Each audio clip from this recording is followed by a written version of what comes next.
घर की कंस्ट्रक्शन में हमेशा एक गलती हो जाती है, जब सीढ़ी दी जाती है उसमें सही से लोहा नहीं दिया जाता है। तो आज मैं बताऊंगा लोहा सही से कैसे देना है और उसको बनाना कैसे है सही से। अपने मिस्त्री को या कॉन्ट्रैक्टर को समझा देना है इस वीडियो को देखने के बाद कि इस तरीके से सीढ़ी बनाओगे तो उसमें क्या होगा, वो सही से सीढ़ी बनेगी, बुढ़ापे में दिक्कत नहीं आएगी। और कम से कम कितनी जगह में आप सीढ़ी बना सकते हो, अगर 10 फीट हाइट है या 11 फीट हाइट है तो इस वीडियो को देखने के बाद आप खुद से डिजाइन कर सकते हो कि कम से कम जगह आपकी सीढ़ी के लिए लगे और आपकी बाकी जगह आप अपने रूम के लिए दे सकते हो, जहां कुछ और कर सकते हो। स्लोप इतनी ज़्यादा इंपॉर्टेंट है ना, तो यही गड़बड़ कर देती है हर चीज़। आप पिक्स में दिखाता हूँ, थोड़ी स्टेयर केस की आप पिक्स देखते जाना साथ में। ये क्या किया है, मतलब कई जगह स्लोप दी है, पूरी 90 डिग्री दे दी है, 80 60 डिग्री। ये कुछ काम की नहीं है स्टेयर, ना तो चढ़ पाओगे ना कुछ इसमें काम आने वाली है।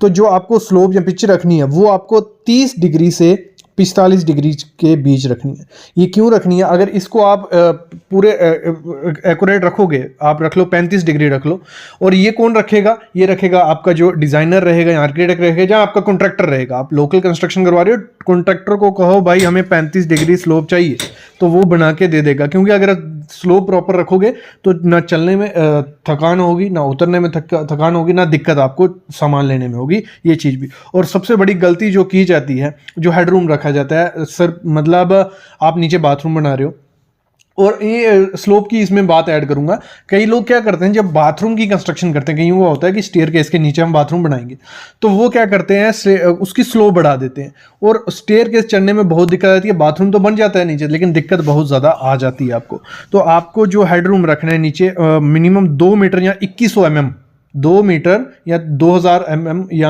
2100 mm आपको इतना हेडरूम रखना है कि अगर बाई चांस आप सामान सर पे उठा के लेके जा रहे हो, छत पे जहाँ भी, तो वो आपको लगे नहीं। जहाँ ऐसे भी इतना हेडरूम आपको चाहिए, ठीक है, ये हेडरूम होना ही होना चाहिए। सबसे पहले जो बेसिक होता है, ट्रेड और राइजर का सबको नॉलेज होगा। राइजर जो होता है, राइजर है हमारा खड़ी जो टप्पा रहता है जो आपके पाँव में लगता है जब आप सीढ़ी पे चढ़ोगे, जैसे आप सामने देख रहे हो, ये राइजर है हमारा।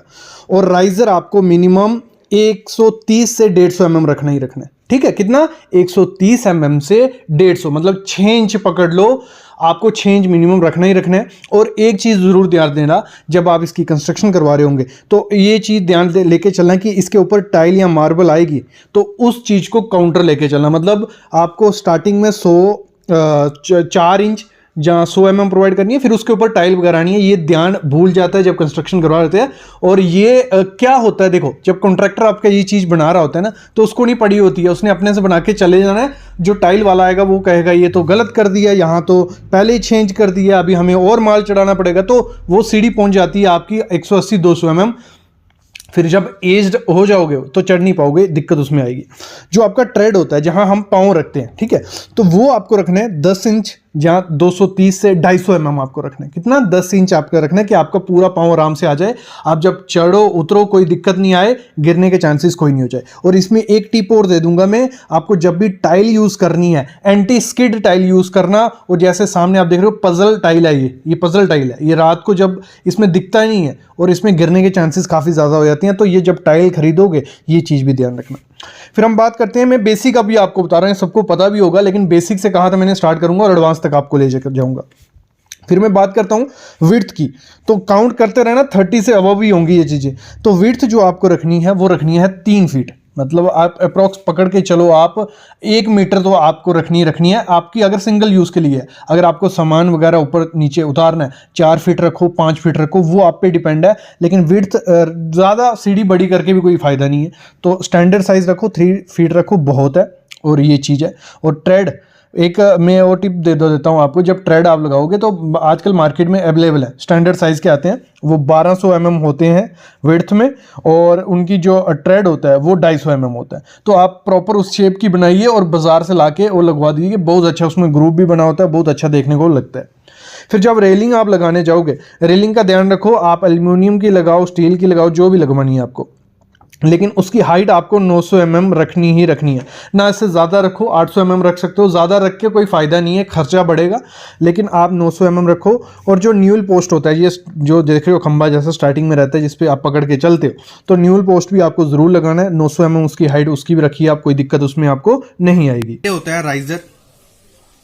चलो मैं आपको बता दूँ, टप्पा जो हमारा बनता है, जैसे ऐसी हमारी कुछ सीढ़ी दिखती है जब बन जाती है।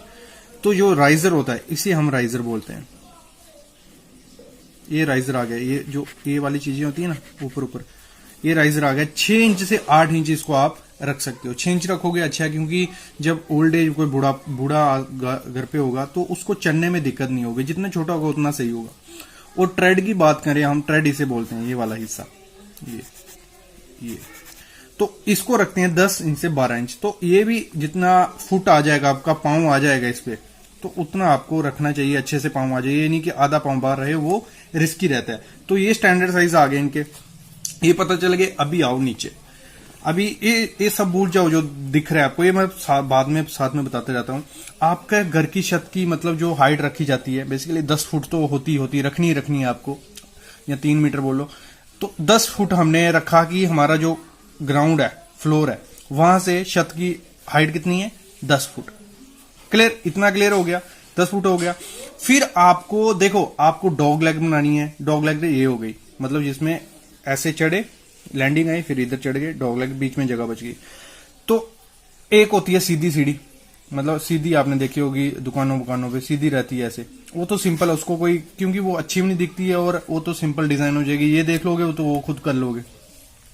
तो इसको करने के लिए क्या है, सबसे पहले हमें लैंडिंग देनी पड़ती है। तो लैंडिंग हमेशा क्या रखो, लैंडिंग आपको देनी है सेंटर में, मतलब दोनों का हाइट, मतलब जितनी हाइट होगी ना उसको 2 से डिवाइड कर लेना। 10 फुट थी, इसको 2 से डिवाइड कर लिया, हमारा आ गया 5 फुट। तो हमारी लैंडिंग रहेगी 5 फुट पे। ये तो आगे आपको ऐसे भी आइडिया हो जाएगा। दूसरा स्टेप क्या करना है आपको, ये पहला स्टेप हो गया। दूसरा स्टेप करना है आपको, नंबर ऑफ स्टेप निकालने हैं कि हमारे स्टेप कितने होंगे। इसमें आपको क्या करना है, देखो जो आपकी हाइट होगी ना, 10 फुट हमारी हाइट है, 10 डिवाइड बाय कितने का राइजर आप दे रहे हो, ये वाला, ये राइजर, जैसे मैंने ये बताया ना, ये राइजर होता है हमारा, ये राइजर कितने का दे रहे हो। तो मैंने बताया 6 से 8 होता है, तो हम दे देते हैं 6। मैंने बोला 6 इंच दे देते हैं, छोटा सा अच्छा रहेगा। उसको डिवाइड कर लेना 12 से, क्यों, इसको हम फुट में कन्वर्ट कर लेंगे तो हमारा निकल आएगा कि 20 स्टेप हमें लगेंगे, मतलब 10 डिवाइड बाय 6 डिवाइड 8.5 आएगा कुछ आपका, ठीक है। तो इसको डिवाइड करेंगे हम इससे, तो आ जाएगा 20 नग हमें स्टेप देने हैं। तो कितना हो गया, 1 राइजर, 1 2 3 4 5 6 7 8 9 10, ठीक है। 10 राइजर हमारे हो गए। क्लियर, मतलब 10 राइजर हमें हो गए, क्योंकि क्या करना है, 20 राइजर हमारे टोटल आ रहे हैं। 10 लैंडिंग तक दे दो, 10 ऊपर दे दो, हमारा बराबर जगह हो जाएगी। तो 20 नग आ गए। फिर राइजर हो गए हमारे 20। ट्रेड कितना हो गया, ट्रेड हमेशा ये वाला, ये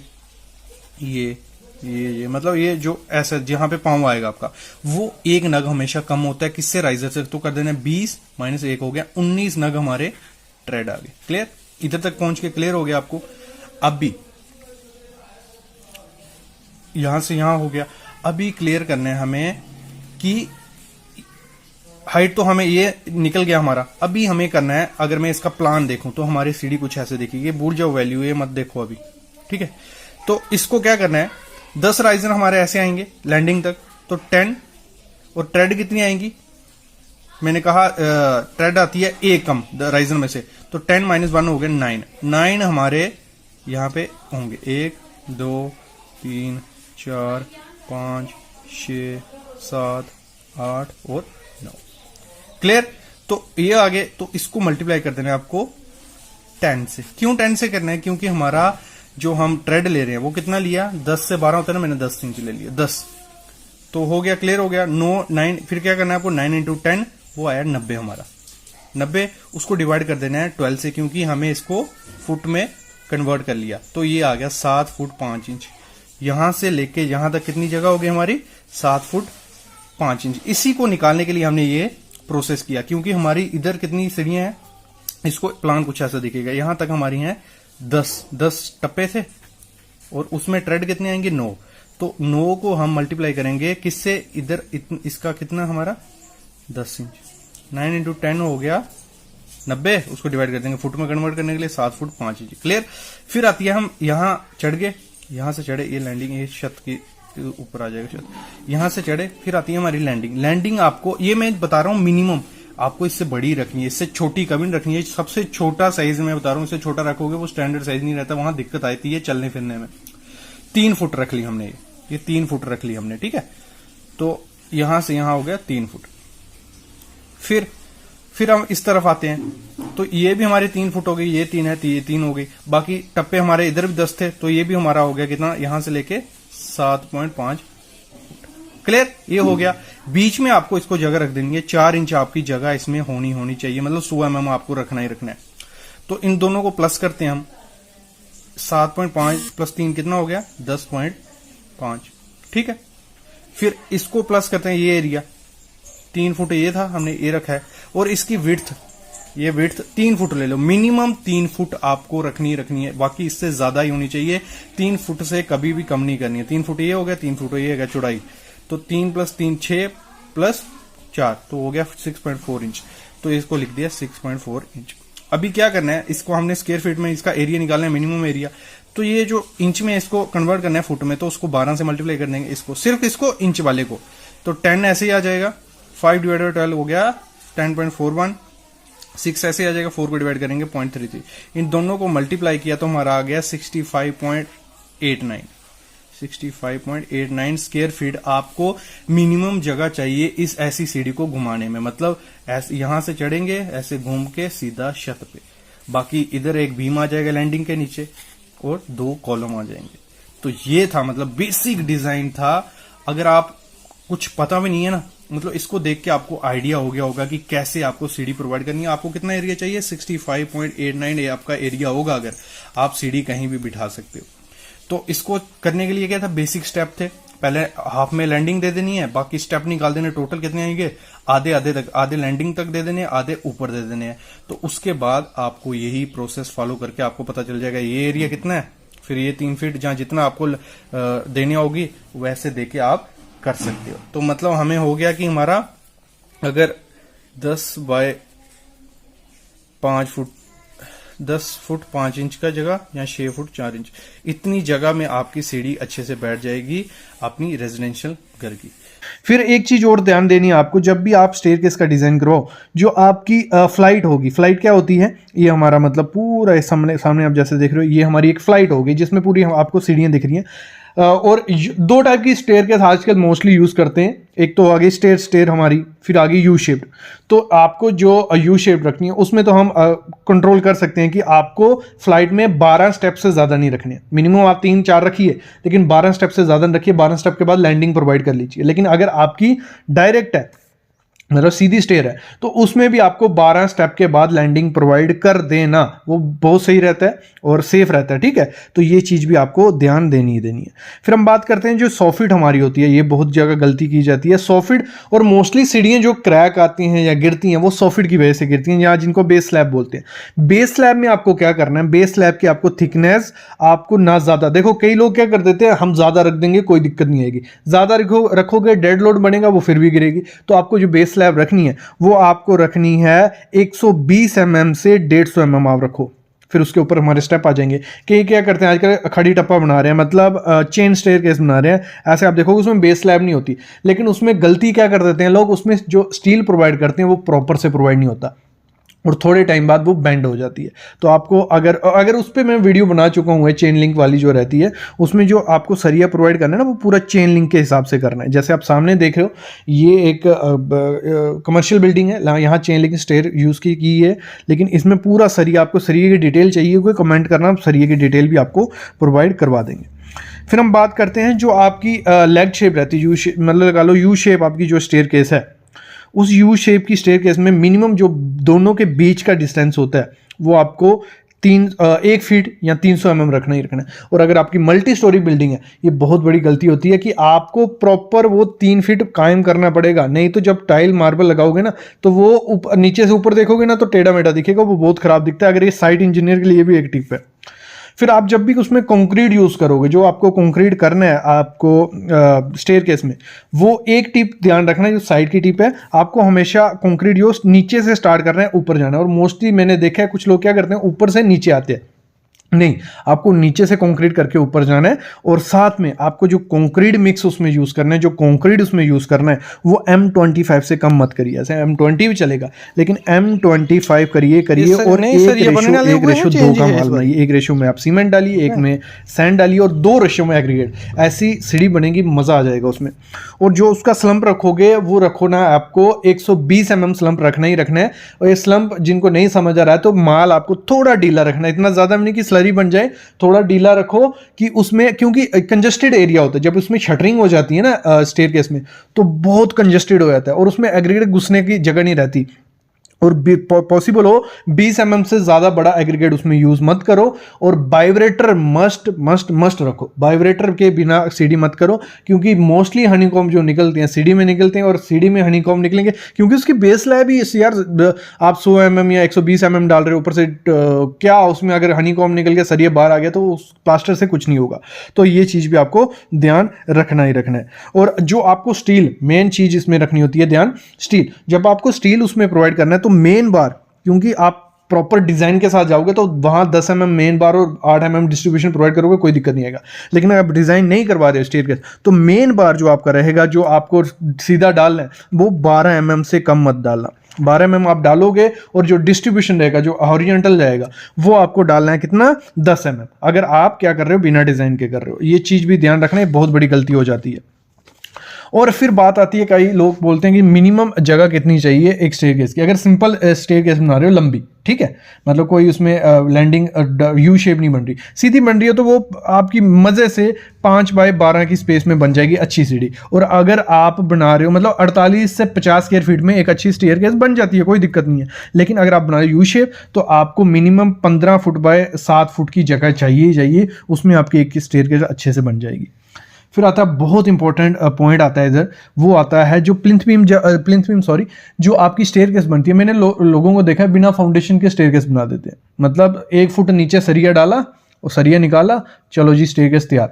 और जब स्टेयरकेस का पूरा लोड कहाँ आ रहा है, नीचे, वो बेस स्लैब का भी सीधा नीचे आ रहा है लोड, मतलब इंक्लाइंड लोड नीचे आ रहा है। अगर वो प्रॉपर से नहीं होगा ना तो वो धीरे धीरे बैंड हो जाएगी वो। तो आपको क्या करना है, जहाँ तो आपको जो सरिया निकालना है स्टेयरकेस का, वो तो आप निकालो प्लिंथ बीम से सरिया निकाल दो। जहाँ स्टेयरकेस आनी है लोकेशन डिसाइड कर लो, मैं आगे वास्तु के हिसाब से भी बताने वाला हूँ। तो लोकेशन डिसाइड कर लो, वहां से सरिया निकाल लो मेन बार, बाकी डोवेल्स निकाल दो, डोवेल निकाल दिए, उसके बाद लैप करो, आगे काम होता जाएगा। लेकिन अगर आप वहां नहीं कर रहे हो, प्लिंथ बीम नहीं है, फाउंडेशन बनाइए, एक प्रॉपर सी फाउंडेशन आप उसकी, जैसे हम कॉलम की फाउंडेशन देते हैं वैसे ही स्टेयरकेस की फाउंडेशन दो, मेन बार निकालो और आगे कंस्ट्रक्शन करो।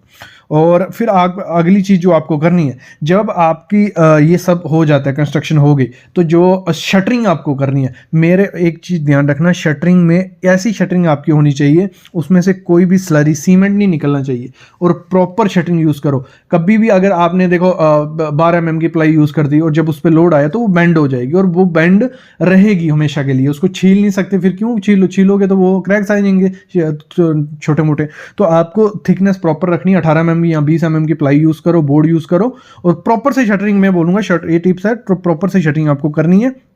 और जब शटरिंग खोलने का टाइम आए, कभी भी 21 दिन से पहले उसकी शटरिंग नहीं खोलना, 12 दिन उसकी मिनिमम क्यूरिंग करना, तराई करना, और जो सीमेंट उसमें यूज करोगे 53 ग्रेड उसमें यूज आपको करना है, ये चीज ध्यान रखना। फिर एक लोग के कमेंट भी था कि सर वास्तु के हिसाब से आपको कहाँ हमें स्टेयरकेस प्रोवाइड करनी होती है।